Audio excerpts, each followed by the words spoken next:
Hi friends, అందరికీ నమస్కారం. నేను మీ చందుని. మీరు చూస్తున్నారు చందు ఎడ్యుకేషనల్ తెలుగు యూట్యూబ్ ఛానల్కి స్వాగతం.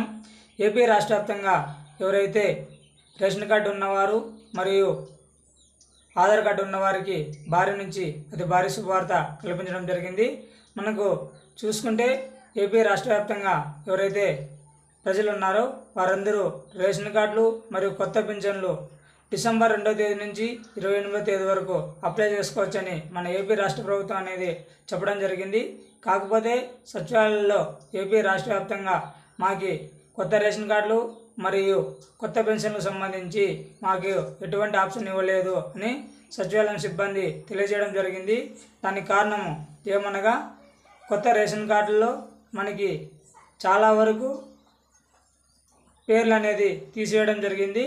అవి ఎంత మోతాదులో సేకరిస్తున్నారు, ఎంతమంది తొలగించడం జరిగింది, తర్వాత డేటా అనేది చెక్ చేస్తున్నారు.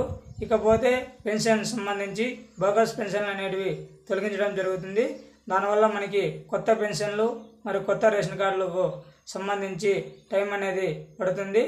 అంతేకాకుండా డిసెంబర్ 2వ తేదీ నుంచి 28వ తేదీ వరకు టైం ఇవ్వడం జరిగింది మనకి. అంతేకాకుండా మనకి సంక్రాంతి కానుక రేషన్ కార్డులు మరియు కొత్త పెన్షన్లు ఇస్తామని చెప్పడం జరిగింది. మనం ఇంకా చూడాలి. మరిన్ని లేటెస్ట్ అప్డేట్స్ కోసం మన యూట్యూబ్ ఛానల్ని లైక్ చేయండి, షేర్ చేయండి, సబ్స్క్రైబ్ చేయండి. Thanks for watching video. జై హింద్.